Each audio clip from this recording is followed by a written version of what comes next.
ಆಪ್ನ ಮೂಲಕ ನಿಖಿಲ್ ಸಿಂಘಾನಿಯಾ ಅನ್ನೋ ಹುಡುಗಿ ಪರಿಚಯ ಆಗಿದ್ಲು. ನಿಖಿತಾ ಅವರು ಉತ್ತರ ಪ್ರದೇಶದವರು, ಆ ಸಿಲ್ಚರಲ್ಲಿ ಕೆಲಸ ಮಾಡ್ತಾ ಇದ್ರು. ಇವರಿಗೆ 4 ವರ್ಷ ಮಗು ಕೂಡ ಇದೆ. ಆಮೇಲೆ ಇವರು ಈಗ ರೀಸೆಂಟ್ ಆಗಿ ಹೋದ ವರ್ಷ ಅಂದ್ರೆ 2022-21ರಲ್ಲಿ ಕೌಟುಂಬಿಕ ಕಲಹದಿಂದ ಮನೆ ಬಿಟ್ಟು ಹೊರಗಡೆ ಹೋಗಿದ್ರು. ಅದೇನು ಅಂತ ಮುಂದೆ ತಿಳ್ಕೊಳ್ಳೋಣ. ಈ ಜಗಳ ಆದ್ಮೇಲೆ 2023ರಲ್ಲಿ ಅವರ ಪತ್ನಿ ಆಲಮನಿ ಕೇಸ್ ಅಂದ್ರೆ ಜೀವನಾಂಶ ದುಡ್ಡನ್ನು ಕೊಡ್ಬೇಕು ಅಂತ ಕೋರ್ಟಿಗೆ ಹೋಗಿ ಅವನಿಗೂ ಕೂಡ ಹಿಂಸೆ ಕೊಡ್ತಾ ಇದ್ರಂತೆ. ಅದನ್ನ ಅವ್ನ ವಿಡಿಯೋದಲ್ಲಿ ಹೇಳಿದ್ರು. ಅವರು ಸಾಯಕ್ಕಿಂತ ಮುಂಚೆ ಲೆಟರ್ ನ ಬರೆದು ವಿಡಿಯೋ ಮಾಡಿ ಸತ್ತೋಗಿದ್ರು.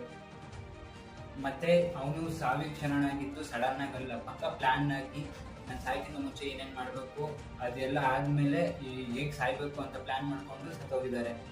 ಮತ್ತೆ ಇವರು ಸಾಯಕ್ಕಿಂತ ಮುಂಚೆ ಈ ಮರಣ ಪತ್ರನ ಯಾರ್ಯಾರಿಗೆ ಮೇಲ್ ಮಾಡ್ಬೇಕು ಅನ್ನೋದು ಕೂಡ ಇವ್ರು ತಿಳ್ಕೊಂಡು ಮೇಲ್ ಮಾಡಿ ಸತ್ತೋಗಿದ್ರು. ತಮ್ಮ ಆಫೀಸ್ ಲ್ಯಾಪ್ಟಾಪ್ ಮತ್ತೆ ಮೇಲ್ ಐಡಿಯನ್ನ ಹೇಗೆ ರಿಟರ್ನ್